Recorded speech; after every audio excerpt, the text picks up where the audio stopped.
সংবিধানে আবারও ফিরছে নির্দলীয় সরকারের অধীনে তত্ত্বাবধায়ক সরকার ব্যবস্থা, তবে কার্যকর হবে চতুর্দশ নির্বাচনে।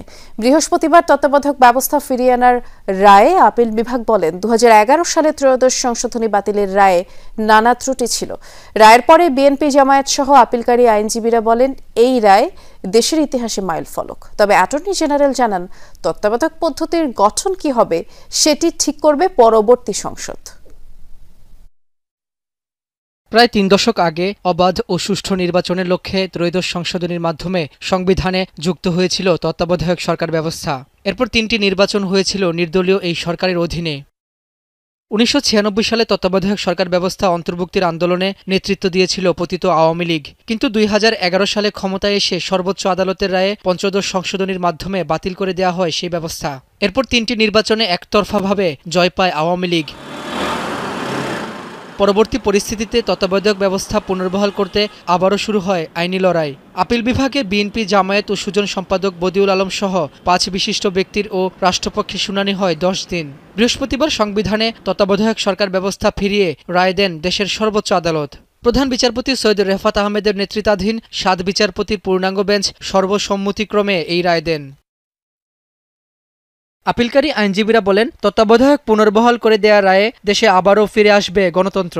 15 বছর ধরে যে স্বৈরতান্ত্রিক ব্যবস্থা চালু হয়েছিল তার সূচনা হয়েছিল বিচারপতি খায়রুল হকের নেতৃত্বে দেয়া এই রায়ের মাধ্যমে, এবং এই রায় এত বাজে একটা রায় ছিল, এটা অনেক ধরনের ভুলে পরিপূর্ণ ছিল। আমাদের এই তত্ত্বাবধায়ক সরকার ব্যবস্থা বাতিলের মাধ্যমে নির্বাচন ব্যবস্থাকে নির্বাসনে পাঠিয়ে দেওয়া হয়েছিল, যার ফলে 3টি নির্বাচন আমাদের বিতর্কিত নির্বাচন হয়েছে, জালিয়াতি নির্বাচন হয়েছে।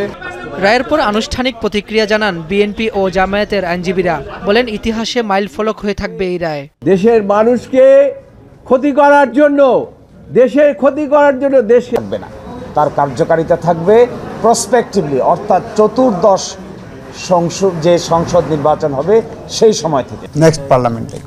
পরে রাষ্ট্রের সর্বোচ্চ আইন কর্মকর্তা বলেন এই রায়ের মাধ্যমে বিচার বিভাগের কলঙ্কমুক্ত হয়েছে।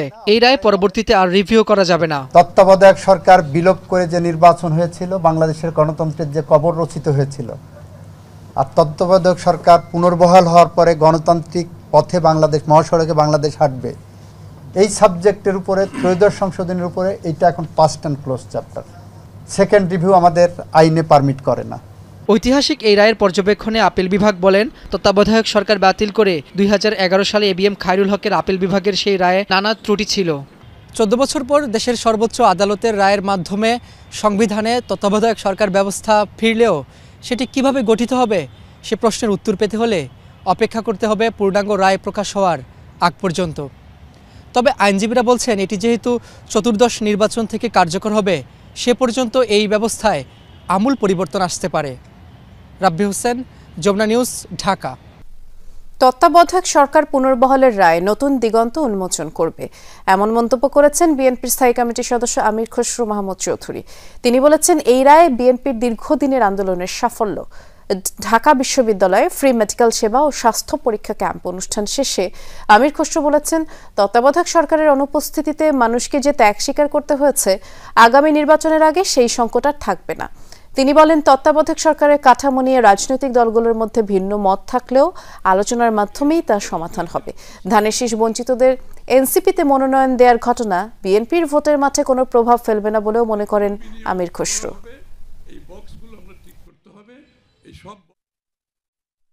সুষ্ঠু নির্বাচন সম্ভব একটা কেয়ারটেকার সরকারের মাধ্যমে। এইখানে জাতীয় একটা ঐক্যমত আছে, সবচেয়ে ভালো কথা হচ্ছে সেই জায়গাটায় এই ঐক্যমতের মাধ্যমে আমি আগামীর গণতন্ত্র বাংলাদেশে আমার মনে হয় একটা নতুন দিগন্তের দিকে আমরা যাচ্ছি। আগামীর অন্তত দিনগুলোতে নির্বাচনগুলো সুষ্ঠু হবে, গ্রহণযোগ্য হবে, বাংলাদেশের মানুষ তাদের ভোটাধিকার প্রয়োগ করতে পারবে, তাদের প্রতিনিধি নির্বাচিত করতে পারবে।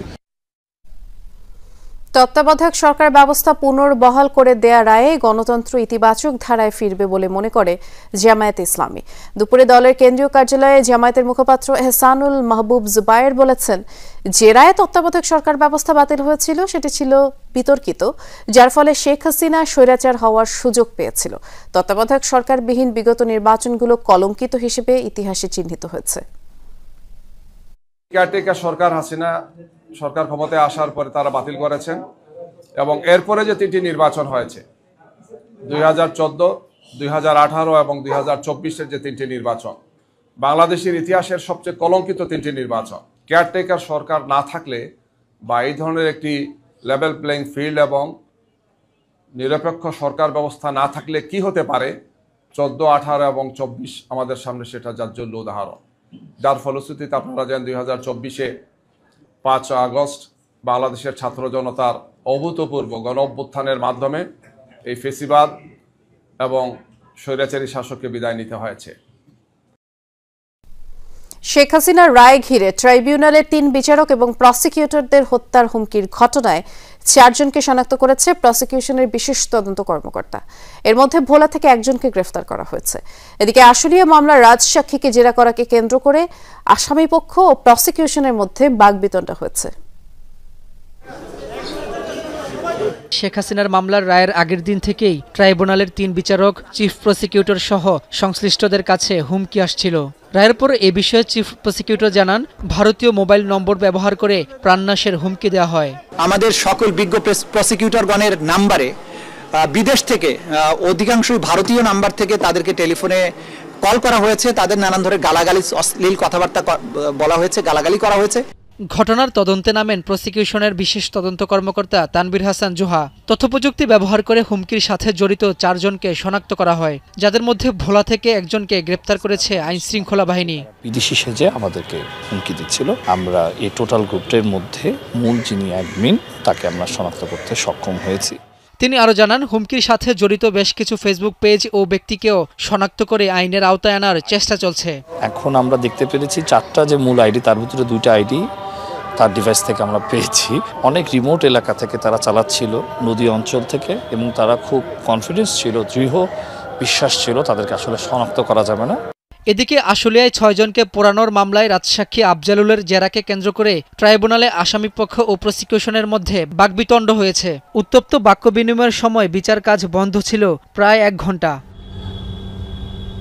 রাব্বি হোসেন, যমুনা নিউজ, ঢাকা।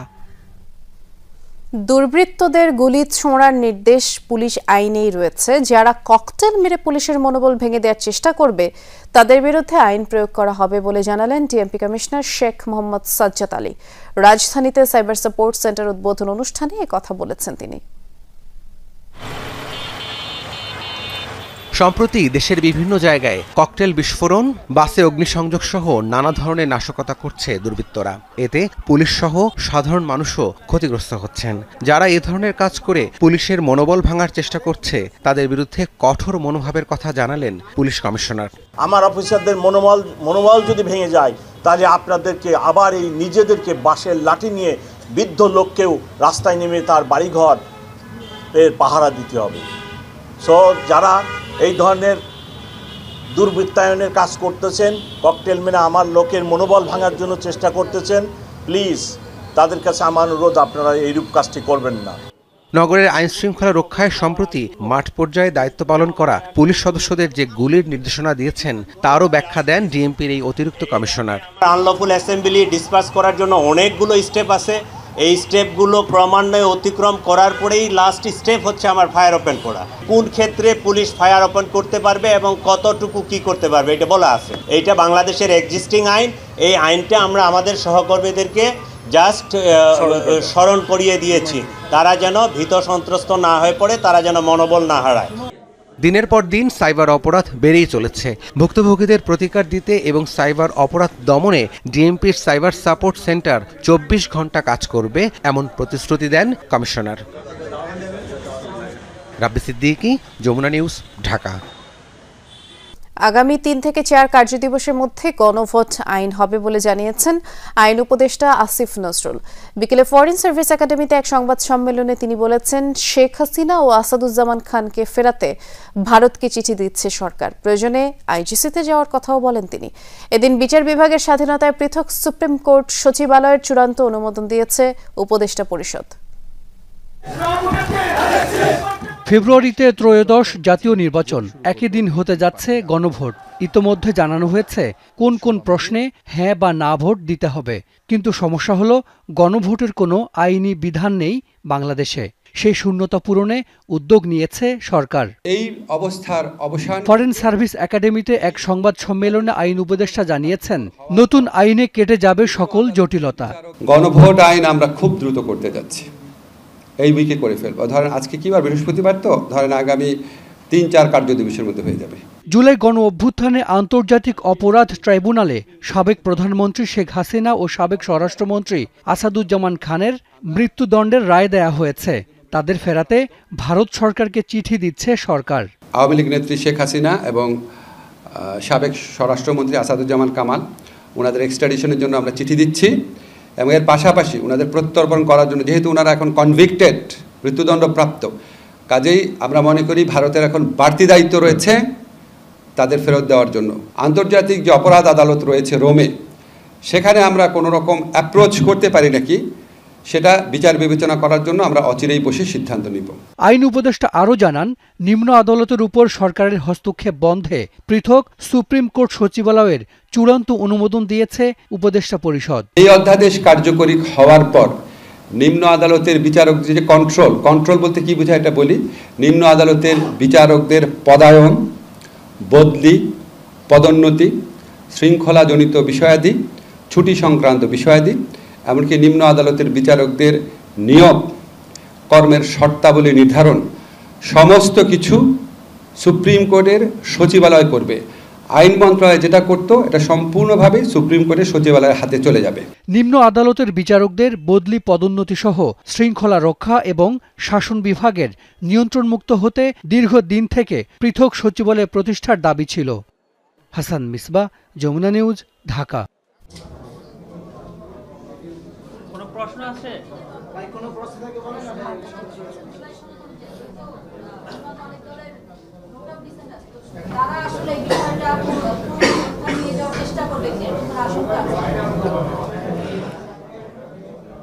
তত্ত্বাবধায়ক সরকার ব্যবস্থা বিচার বিভাগের উপরে নির্ভরশীল করার কারণে বাংলাদেশের রাজনৈতিক ইতিহাসে নানা ধরনের সংকট ঘনীভূত হয়েছিল।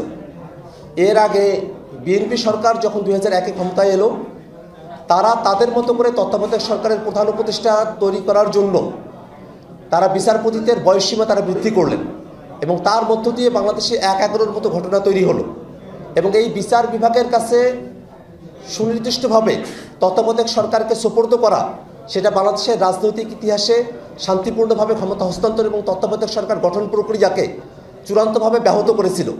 সেক্ষেত্রে জাতীয় নাগরিক পার্টি এনসিপি ঐক্যমত্য কমিশনে শান্তিপূর্ণ উপায়ে ক্ষমতা হস্তান্তরের প্রক্রিয়া আমরা উত্থাপন করেছিলাম এবং তারই ভিত্তিতে ঐক্যমত্য কমিশনের সিদ্ধান্ত হয়েছে যে প্রথমে সরকারি দল, প্রধান বিরোধী দল এবং তৃতীয় যে বৃহত্তম দল থাকবে তাদের 5 জন প্রতিনিধিরা তারা তত্ত্বাবধায়ক সরকারের ব্যাপারে তারা সিদ্ধান্ত গ্রহণ করবেন এবং সেটা যে বিচার বিভাগ থেকেই হতে হবে এমন কোনো বাধ্যবাধকতার কথা সেখানে নাই।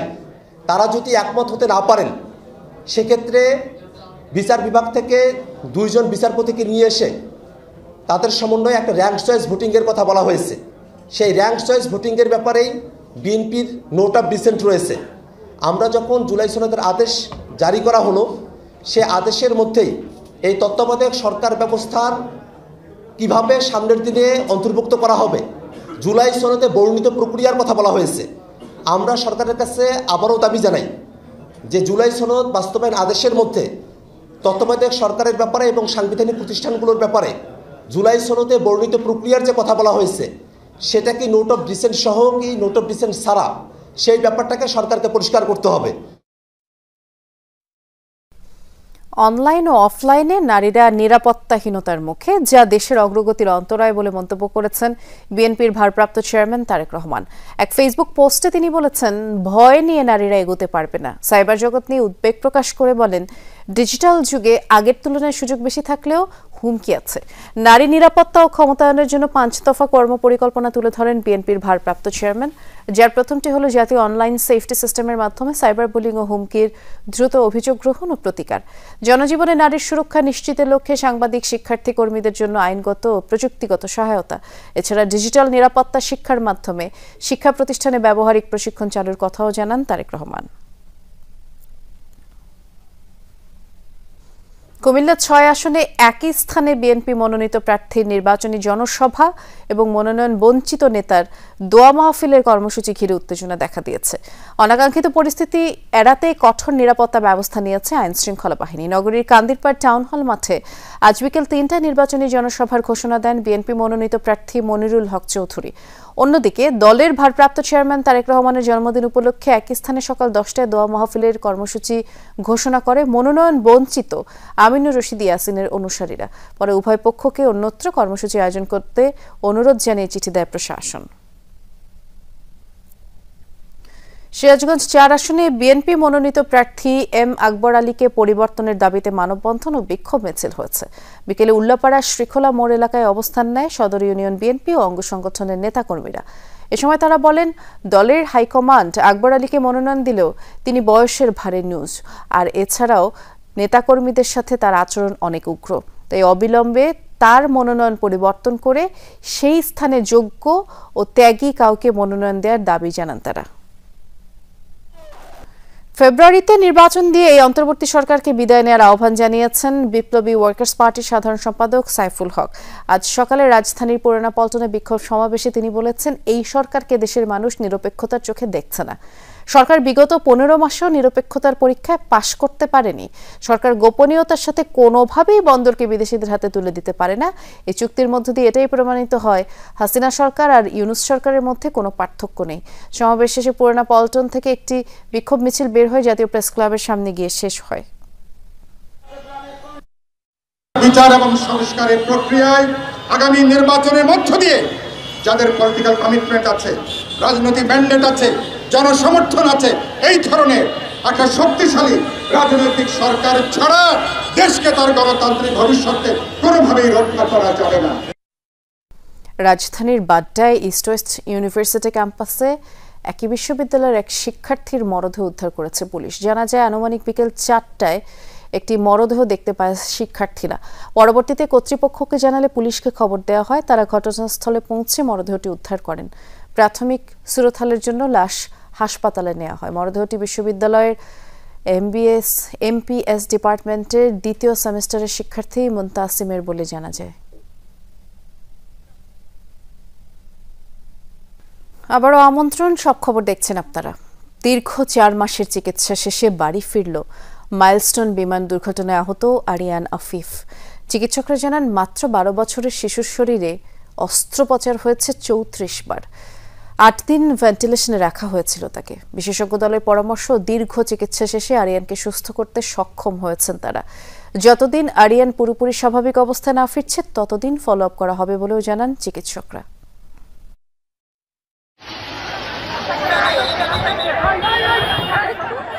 মাইলস্টোন স্কুল অ্যান্ড কলেজ নামটির সাথে জড়িত মর্মান্তিক এক স্মৃতি।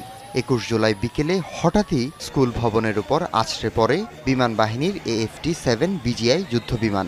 আহাজারিতে ভারী হয়ে ওঠে পুরো দেশ।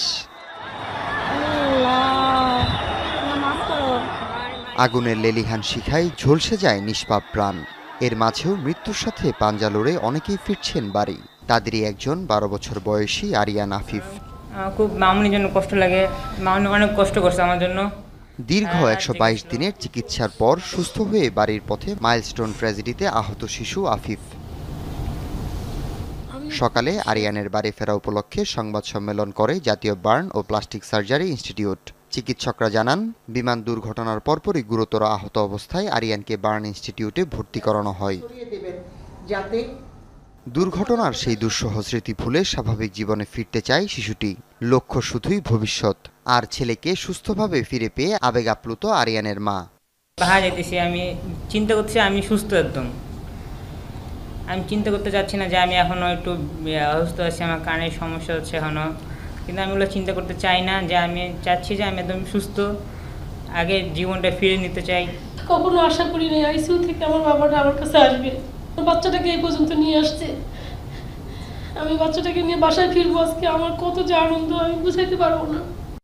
38% দগ্ধের ক্ষত নিয়ে আইসিইউতে রাখা হয় শিশু আরিয়ানকে। জীবন মৃত্যুর সন্ধিক্ষণে 8 দিন ছিল ভেন্টিলেশনে। তার জয়ী হওয়ার গল্পই শোনালেন চিকিৎসকরা। একটা সময় ছিল আরিয়ান উঠতেও চেত না, কথা বলতে চাইতো না, ডাক্তারদের দেখলে তার ভালো লাগতো না। এই অবস্থা থেকে আরিয়ান এখন অনেক ভালো হয়েছে এবং গত কিছুদিন ধরে দেখা হলেই বলতো যে আমি তো ভালো হয়েছে, আমি কবে বাড়ি যাব। মাইলস্টোন ট্র্যাজেডিতে আহতদের মধ্যে এখনও চিকিৎসাধীন 2 জন। শিগগিরই তারাও বাড়ি ফিরবে এমন প্রত্যাশা চিকিৎসকদের। আজকে যে আরিয়ান যাচ্ছে এর কিন্তু সারা জীবনের জন্য এর চিকিৎসা লাগবে। শুধু 2 বছর তো আমাদের ক্লোজ অবজারভেশনও থাকবে, তার প্রত্যেকটি জিনিস লাগবে। অর্থাৎ আপনি চিকিৎসা দিয়ে তাকে সুস্থ করতে পারবেন, কিন্তু তার কষ্টটা থেকে যাবে। ও অত্যন্ত সাহসিকতার সঙ্গে কিন্তু এটা মোকাবেলা করেছে। ওর ব্যক্তিগত সাহসটা অত্যন্ত গুরুত্বপূর্ণ ছিল। জাতীয় বার্ন ও প্লাস্টিক সার্জারি ইনস্টিটিউট মানসম্মত চিকিৎসার পাশাপাশি সুস্থদের নিয়মিত ফলো আপ আর কাউন্সেলিং দিচ্ছে, এমনটাও জানালেন প্রতিষ্ঠানটির পরিচালক। যেহেতু অনেকগুলো রোগী আসলে আপনারা জানেন। হাসিবুল করিম বিজয়, যমুনা নিউজ, ঢাকা। রাজশাহী বিশ্ববিদ্যালয়ের 3 শিক্ষার্থীর উপরে মুখোশধারীদের হামলা ও মারধরের ঘটনার প্রতিবাদে 2 ঘণ্টা মহাসড়কে বিক্ষোভ করেছেন বিশ্ববিদ্যালয়ের শিক্ষার্থীরা। কাজলা গেট এলাকায় বেলা 12টার দিকে রাজশাহী ঢাকা মহাসড়কে অবস্থান নেন তারা। এতে যান চলাচল বন্ধ হয়ে যায়। হামলায় জড়িতদের দ্রুত শনাক্ত করে আইনের আওতায় আনার দাবি জানিয়েছেন শিক্ষার্থীরা। পরে দুপুর 2টায় হামলায় জড়িতদের গ্রেফতারের দায়িত্বে অবহেলার অভিযোগে কাজলা পুলিশ ফাঁড়ির সদস্যদের বিরুদ্ধে ব্যবস্থা গ্রহণ সহ 3 দফা দাবি পূরণে 9 ঘণ্টার আলটিমেটাম দিয়ে সড়ক থেকে সরে যায় বিক্ষোভরত শিক্ষার্থীরা। গতরাতে বিশ্ববিদ্যালয়ের কাজলা গেট এলাকায় একটি রেস্টুরেন্টে 3 শিক্ষার্থীর উপরে হামলা চালায় মোটরসাইকেলে আসা দুর্বৃত্তরা। তাদের মুখে কালো কাপড় বাঁধা ছিল। এক পর্যায়ে ফিনান্স বিভাগে আল ফারাবি ও তাহমিদ আহমেদ বকশিকে তুলে নিয়ে যায় দুর্বৃত্তরা। ফারাবিকে বিনোদপুর এলাকা এবং বকশিকে হাবিবুর রহমান হলের সামনে থেকে আহত অবস্থায় উদ্ধার করে হাসপাতালে নেওয়া হয়। শিক্ষার্থীরা জানায় ফারাবি নিষিদ্ধ ঘোষিত সংগঠন ছাত্রলীগের মাদার বক্স হল শাখার নেতা ছিলেন। ছাত্র জনতার আন্দোলনের সময় 15 জুলাই সামাজিক মাধ্যমে ঘোষণা দিয়ে তিনি ছাত্রলীগ থেকে পদত্যাগ করেন। আমরা ক্যাম্পাসে ছাত্রছাত্রী হয়ে যদি আমরা নিরাপত্তাগত খাবারই খেতে না পারি, খাবার খাওয়ার সময় আমাদের উপর অ্যাটাক হয়, তাহলে তো এটার জবাব প্রশাসনকেই দিতে হবে। প্রশাসন কেন ব্যবস্থা নেয় না? আমরা প্রশাসনকে জানাইছি, এখনো পর্যন্ত প্রশাসন কাউরে গ্রেফতার করি নাই। প্রশাসন চাইলে যে কোনো মুহূর্তে সন্ত্রাসীদেরকে আটক করে আইনের আওতায় আনতে পারে, কিন্তু তারা এটা করতেছে না। জাতীয় নির্বাচনের আগে ধান চাল সংগ্রহের কাজ শেষ করতে চায় সরকার। বিকেলে সচিবালয়ে গণমাধ্যমের কাছে কথা জানান খাদ্য উপদেষ্টা আলী ইমাম মজুমদার। তিনি বলেছেন, আমন ধান সংগ্রহ শুরু করেছে সরকার। এবার প্রতি কেজি ধান 34 টাকা কেজি দরে সংগ্রহ করা হচ্ছে, যা বিগত যে কোনো সময়ের তুলনায় বেশি। এই ধান চাল সংগ্রহ চলবে আগামী ফেব্রুয়ারি পর্যন্ত। তবে সে সময় জাতীয় নির্বাচনের সময় হওয়ায় ভোটের আগেই সংগ্রহ কার্যক্রম শেষ করতে চায় সরকার। এবার আতপ চালের সংগ্রহ মূল্য 49 টাকা কেজি আর সেদ্ধ চালের দাম 50 টাকা কেজি নির্ধারণ করা হয়েছে। উপদেষ্টা আরও বলেন, এবার সর্বনিম্ন 5 লাখ টন সেদ্ধ চাল, 50,000 টন আতপ, 50,000 টন ধান সংগ্রহের লক্ষ্যমাত্রা নির্ধারণ করেছে সরকার। প্রয়োজনে আরও বাড়ানো যাবে। মাঠ প্রশাসনের সাথে যারা যত ডিপার্টমেন্ট আছে, জেলা প্রশাসন পর্যন্ত বটেই, খাদ্য ডিপার্টমেন্টের লোকেরাও কিন্তু ইলেকশনের কাজের সাথে জড়িত থাকবে। কেউ প্রিসাইডিং অফিসার হবে, কেউ পোলিং অফিসার হবে, বিভিন্ন রকম জড়িত হবে। সুতরাং এর আগে প্রায় সবটা সংগ্রহ করে ফেলার জন্য ইনশাল্লাহ আমরা চেষ্টা করব। অ্যাজ ওয়েল এজ একটা কথা সবসময় বলি যে এই সরকার কিন্তু পরবর্তী সরকারের জন্য বিভিন্ন পর্যায়ে কাজগুলিকে কমফোর্টেবল রেখে যাবে, এ ব্যাপারে আমরা কমিটেড। বিগত সময়ে ভিনদেশি সংস্কৃতি দ্বারা দেশীয় সংস্কৃতিকে গ্রাস করা হয়েছে বলে অভিযোগ করেন ছাত্রদলের সভাপতি রাকিবুল ইসলাম রাকিব। বিকেলে ঢাকা বিশ্ববিদ্যালয়ের ছাত্রদল আয়োজিত নবান্ন উৎসব অনুষ্ঠানে তিনি বলেছেন, আগামীতে সুস্থ সাংস্কৃতিক চর্চায় সকলকেই একসাথে কাজ করতে হবে। বাংলাদেশের ঐতিহ্য ধরে রাখতে ছাত্রদল কাজ করে যাবে বলেও জানান তিনি। এ সময় ছাত্রদলের সাধারণ সম্পাদক নাসির উদ্দিন নাসির বলেছেন, গত 17 বছর দেশীয় শিল্পীদের প্রাপ্য মর্যাদা দিতে পারেনি, তবে সামনে শিল্পীদের ন্যায্যতা ফিরিয়ে দেওয়া হবে। যারা দেশীয় শিল্পীদের মর্যাদা ক্ষুণ্ণ করেছে তাদেরও বিচারের দাবি জানান। এই বিগত সময় উদ্দেশ্য প্রণোদিতভাবে ভিনদেশি সাংস্কৃতিক যে আগ্রাসন ছিল সেগুলো পুরোপুরিভাবেই গ্রাস করেছে দেশীয় সংস্কৃতিকে। ঢাকা বিশ্ববিদ্যালয়ে এরকম একটি উৎসব আসলে পরিবেশিত হওয়ার কোনো ধরনের সম্ভাবনাই তৈরি হয়নি। এটা এই কারণেই সম্ভব হয়েছে যে আমরা 24-এর যে গণ অভ্যুত্থান সফল হয়েছে। আউটসোর্সিং নীতিমালা 2025 সংশোধন করে ঠিকাদার ব্যতীত প্রতিষ্ঠানে নিয়োগ ও কর্মকর্তাদের চাকুরির নিশ্চয়তা সহ 7 দফা দাবিতে কেন্দ্রীয় শহীদ মিনারে সমাবেশ করেছে বাংলাদেশ আউটসোর্সিং ঐক্য পরিষদ। জানান, দাবি মেনে নিয়ে প্রজ্ঞাপন জারি না করা হলে রাজপথে নামবে আন্দোলনকারীরা। সকালে বিভিন্ন এলাকা থেকে মিছিল নিয়ে শহীদ মিনারে জড়ো হন আন্দোলনরতরা। তারা বলেন, ঠিকাদারের মাধ্যমে নিয়োগের কারণে বেতন না পাওয়া, কর্মী ছাঁটাই, পদোন্নতি না হওয়া সহ নানাবিধ জটিলতা চলছে। দীর্ঘ আন্দোলন সংগ্রামের পর বিভিন্ন সময় সরকার আশ্বাস দিলেও বাস্তবায়ন করেনি বলে অভিযোগ তোলেন বক্তারা। জানান, কোনো আশ্বাসে আন্দোলন ছেড়ে বাড়ি ফিরবেন না আউটসোর্সিং কর্মকর্তা কর্মচারীরা। আর দাবি আদায় না হলে সারা দেশের সরকারি প্রতিষ্ঠানে আউটসোর্সিং হিসেবে কর্মরত সকল কর্মচারী ও কর্মকর্তা এবং শ্রমিকদের নিয়ে রাজপথে অবস্থানের ঘোষণা দেওয়া হয়।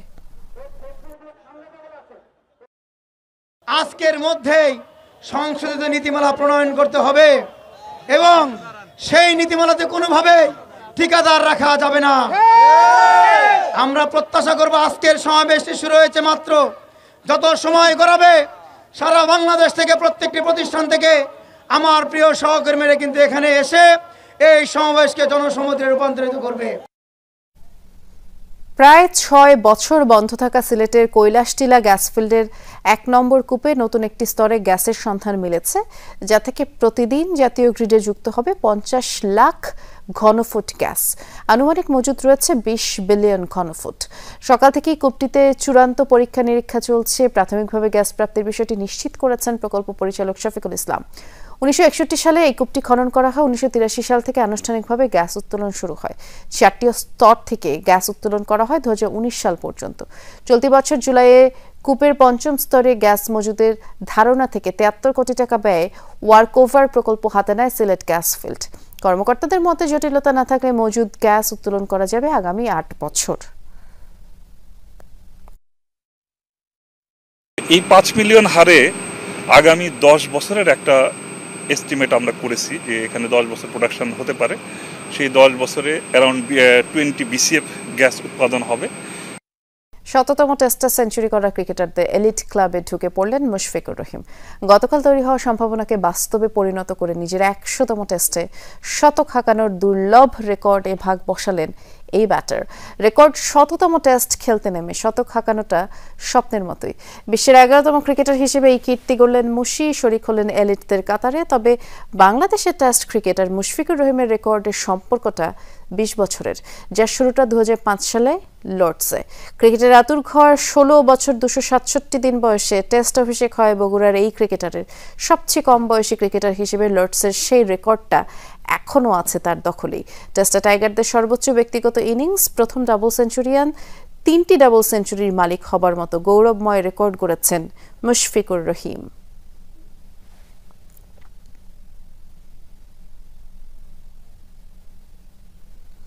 ঢাকা 15 আসনে বিএনপি মনোনীত প্রার্থী শফিকুল ইসলাম খান মিল্টনের উদ্যোগে মিরপুরে অনুষ্ঠিত হয়েছে let's run with Dhaka 15 marathon. আর এতে অংশ নেয় শতাধিক দৌড়বিদ। সকাল 7টার দিকে এই ম্যারাথন শুরু হয় রাজধানীর মিরপুরের SOS হারমান মেইনার কলেজের সামনে থেকে, যা কচুক্ষেত মোড় প্রদক্ষিণ করে মিরপুর 10 নম্বর হয়ে আবার মিরপুর 13তে গিয়ে শেষ হয়। এর আগে উদ্বোধনী পর্বে আয়োজক শফিকুল ইসলাম খান মিল্টন বলেন, বিএনপির ভারপ্রাপ্ত চেয়ারম্যান তারেক রহমানের জন্মদিনে কেক কেটে উদযাপনে দলের বিধিনিষেধ রয়েছে, তাই যুব সমাজকে শরীরচর্চায় উদ্বুদ্ধ করতেই এই ম্যারাথনের আয়োজন। অনুষ্ঠানে ঢাকা 16 আসনে বিএনপির প্রার্থী ও ঢাকা মহানগর উত্তর বিএনপির আহ্বায়ক আমিনুল হক বলেছেন, বিএনপির 31 দফাই বাংলাদেশের ভবিষ্যৎ। এ সময় তিনি আসন্ন নির্বাচনে বিএনপিকে জয়যুক্ত করার আহ্বান জানান।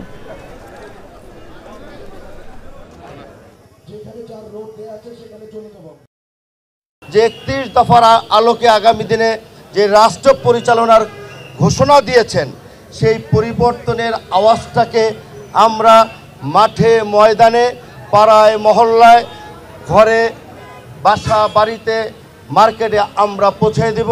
আমরা সন্ত্রাস মুক্ত প্রত্যয় নিয়ে আমরা কাজ করে যাচ্ছি।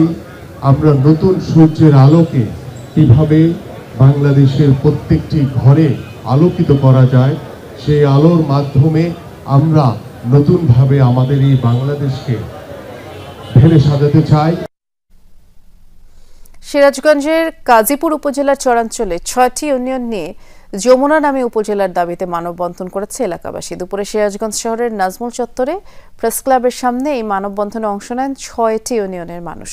বক্তারা এ সময় বলেন, উপজেলার 6টি ইউনিয়ন যমুনার ওপারে, আর যে কোনো প্রয়োজনেই 15 কিলোমিটার নদী পাড়ি দিয়ে গাজীপুরে যেতে হয়। এতে চিকিৎসা সেবা সহ সকল নাগরিক সুবিধা থেকে বঞ্চিত হচ্ছেন তারা। মানববন্ধন শেষে জেলা প্রশাসকের কাছে একটি স্মারকলিপি দেন তারা। এ সময় উপস্থিত ছিলেন সিরাজগঞ্জ চেম্বার অব কমার্সের প্রেসিডেন্ট সাইদুর রহমান বাচ্চু, জনপ্রিয় কণ্ঠশিল্পী রোমানা মোর্শেদ কনক চাম্পা সহ হাজারো মানুষ। উপজেলার একটা জায়গা এত অবহেলিত হয়ে পড়ে থাকবে কেন? আমার মনে হয়েছে যে এই দাবিটা আরো অনেক আগে থেকেই তো উপস্থাপন করা উচিত ছিল। যুদ্ধবিরতি ভেঙে গাজায় ব্যাপক হামলা চালিয়েছে ইসরায়েল। বুধবার উপত্যকার বিভিন্ন স্থানে কয়েক দফায় চালানো হয়েছে বিমান হামলা। এতে এখন পর্যন্ত 28 জনের প্রাণ গেছে, প্রায় 100 ফিলিস্তিনি আহত হয়েছেন। গাজা স্বাস্থ্য মন্ত্রণালয় তথ্যটি জানিয়েছে। হামলায় টার্গেট করা হয় দক্ষিণ ও মধ্য গাজা। এবং গাজা সিটির জৈতুনে এক হামলাতে কমপক্ষে 10 জনের প্রাণ গেছে। নিহতদের সবাই একই পরিবারের সদস্য ছিলেন। এছাড়া খান ইউনিসের কাছে আল মাওয়াসি শরণার্থী কেন্দ্র এবং গাজা সিটির সুজায়া অঞ্চলেও হামলা চালানো হয়। তেল আবিবের দাবি, খান ইউনিসে আইডিএফ সেনাদের উপর গুলি চালানোর জেরে হামাস সদস্যদের আশ্রয়স্থল টার্গেট করে অভিযানগুলো পরিচালনা করা হয়েছে। ইসরায়েলের বিরুদ্ধে যুদ্ধবিরতি লঙ্ঘনের অভিযোগ তুলে এই হামলার প্রতিবাদ জানিয়েছে হামাস। আল জাজিরার এক অনুসন্ধান বলছে, গেল মাসে কার্যকরের পর থেকে অন্তত 393 বার যুদ্ধবিরতি লঙ্ঘন করেছে ইসরায়েল।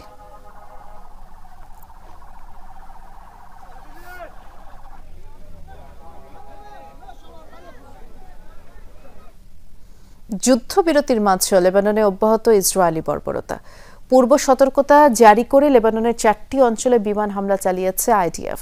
সামাজিক যোগাযোগ মাধ্যমে লেবাননের 4টি এলাকায় হিজবুল্লাহর ঘাঁটি টার্গেট করে এই হামলার ঘোষণা দেয় ইসরায়েল।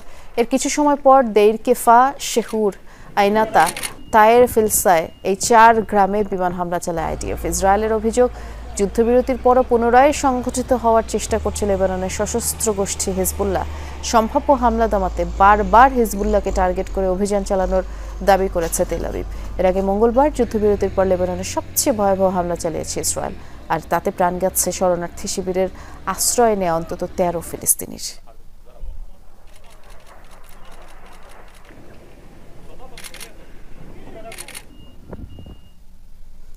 রাশিয়া ইউক্রেন যুদ্ধ বন্ধে একটি নতুন প্রস্তাব দিয়েছে যুক্তরাষ্ট্র। এই যুদ্ধ শেষ করতে আবারও ইউক্রেনকে ভূখণ্ডের অংশ ছেড়ে দেওয়ার পাশাপাশি সামরিক শক্তি হ্রাসের তাগিদ দিয়েছে যুক্তরাষ্ট্র। বুধবার 2 মার্কিন কর্মকর্তা জানিয়েছেন, শান্তি প্রতিষ্ঠায় নতুন একটি কাঠামো মেনে ইউক্রেনীয় প্রেসিডেন্ট জেলেনস্কিকে চাপ দিচ্ছে হোয়াইট হাউস। একদিকে পূর্ব ইউক্রেনে চলছে রুশ আগ্রাসন, অন্যদিকে জেলেনস্কিকে ঘিরে দুর্নীতি বিষয়ক বিতর্কের মধ্যে সম্ভাব্য এই পরিকল্পনা কিয়েভের জন্য বড় ধাক্কা হিসেবেই দেখা হচ্ছে।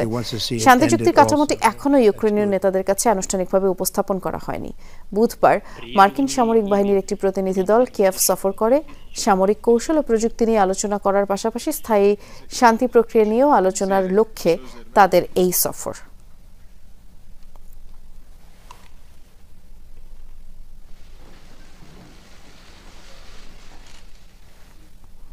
আর এই ছিল আজকের সব খবরের সব আপডেট। সাথে থাকার জন্য ধন্যবাদ। নিরাপদে থাকবেন।